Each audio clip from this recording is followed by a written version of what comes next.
NIO CEO was recently just featured on national television. Now, not only is this great promotion and also great promotion for battery swap, but he revealed something extremely shocking that is massive for the bullish case scenario. Have a listen. Recently, the National Development and Reform Commission and the National Energy Administration have jointly issued the Implementation Opinions on Strengthening the Integration and Interaction between New Energy Vehicles and Power Grids, Fostering a New Industrial Ecology of Vehicle Network Integration and Interaction. Starting today, the largest battery swap facility in China will connect with the vehicle network interaction in the China Southern Power Grid, making the batteries of new energy vehicles into standardized energy storage units. Vehicle-to-network interaction refers to the connection of new energy vehicles to the power supply network through charging piles, battery swap stations, and other charging and swapping facilities to achieve smart and orderly charging and two-way charging and discharging. Compared to charging piles, battery swap station facilities charge more efficiently and have strong regulation and control capabilities, being able to charge batteries intensively during low energy usage periods. And during high energy usage peaks, they can directly provide fully charged batteries to the population and at the same time perform as frequency adjustment generator sets in grid regulation. With the development of new energy vehicles, the power grid requires flexible distributed energy storage to enhance the power support capacity of the distribution network, and it's promoting the participation of battery swap stations in the virtual power plant business as distributed energy storage. This will better promote the integration and interaction of new energy vehicles and the power grid. The reporter learned that the Vehicle Network Interaction project launched this time will focus on battery swap stations, distributed energy storage virtual power plants, power battery recycling, reuse, and other fields. As the vehicle network interaction standards continue to be rolled out, new energy vehicle batteries will become standardized energy storage units. New energy vehicles will also become an important part of the electrochemical energy storage system. The overall regulation capacity is about 300,000 kilowatts, akin to a thermal power unit. We've established 373 battery swap stations in the 5 southern provinces and will be exploring standards for vehicle and network interactivity in the future, so more new energy vehicles can be integrated into the grid. Now, this is, of course, excellent promotion by national television towards battery swap and also NIO getting the name out. However, CCTV2, not many people watch it, and it would be very nice if NIO still got ads up there in some of the more popular channels. For example, during Chinese New Year when they have the celebratory events, and if NIO placed an ad there, more people will be watching. Whereas this, some people might be watching. Okay, so what was the big bombshell secret mega bullish thing? Well, that is, of course, with 373 swap stations, they are able to regulate over 300,000 kilowatt hours of power per day, stabilize the grid.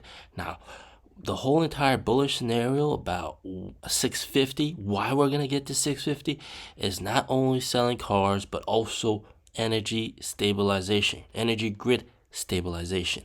And we are already starting off.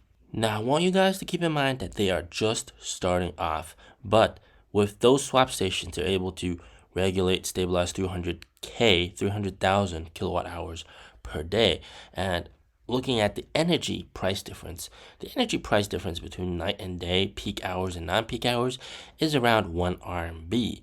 So just through these swap stations, they are able to earn an additional 300,000 RMB in profit per day. All right, this is profit, not revenue. All right, even though it's about the same amount as a perhaps ET5, but don't forget that if you're selling an ET5, there's cost of sales, right? So the actual profit is probably tiny when you sell an ET5. This is pure profit, guys, and this is just the beginning. Undoubtedly, more and more power grid companies will want to work with NIO in the future for grid power stabilization. And like the CEO said, these swap stations are almost like their own power plant in terms of energy output capacity. So this is the ultimate super bullish scenario, guys. Not only is NIO a car company, but it's more becoming a power company. And what's really mind-blowing is, of course, these swap stations will earn multiple channels of revenue, earn money multiple ways. Right? So we got grid stabilization as passive, that's guaranteed income every single day, profit, not revenue, guaranteed profit. And then you got swapping fees. When a NIO or any sub-brand car goes there for a swap, NIO is guaranteed to earn money from that. And then also, if you think about it, for a partner car, partner, maybe a Geely car that can do battery swap, or any other Chang'an or Chery car that can do battery swap, if they wanted to build their car that can do battery swap, they have to use NIO's patents, they have to use NIO's battery, so NIO is selling them a battery pack in the process. So that is also very profitable indeed. And guys, if all of NIO's battery swap stations partner up with the power grid, then the math comes out to about 2 million in pure profit per day. Per day, guys. Every single day. And that's existing swap stations that NIO has. So don't forget that NIO is going to double their swap stations. They're going to get to like 4,000, 5,000 by 2025, end of 2025.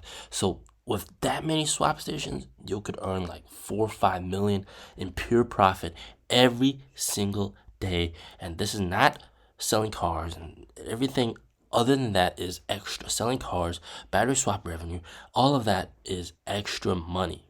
And of course, battery swap stations in Europe as well, they would also participate in these energy stabilization tasks. And one interesting thing to remember is the fact that the battery, the power, isn't just purely being sold back to the grid.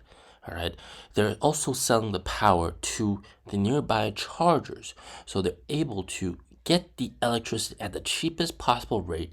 And even those people that charge, that they don't have a NIO vehicle that can do battery swap, even if they go charge, that electricity comes from the swap station, the batteries inside the swap station, which NIO got for very cheap electricity rates. And NIO is able to jack them up, because charging businesses, they all jack up the prices much higher than electricity fees themselves. So the actual pure profit per day could actually be even higher than that, even higher than my estimates. So NIO's earning massive amounts of revenue from this, but don't forget that NIO's battery swap stations will also be equivalent to gas stations in the future. Basically, all the EVs in the future, well, most will have to be able to do battery swap because NIO's infrastructure is already there. It's much easier to join NIO than to build out their own swap station. So NIO's swap station is essentially becoming the standard, all right? Just like how gas nozzle, everybody has the same gas nozzle at the gas stations. NIO swapping is becoming standard. So guys, don't sleep on this. This is some insane next level stuff that NIO is doing. Not only are they building great cars, but they are becoming the most important thing to the energy grid here in China and potentially in the rest of the world in the future.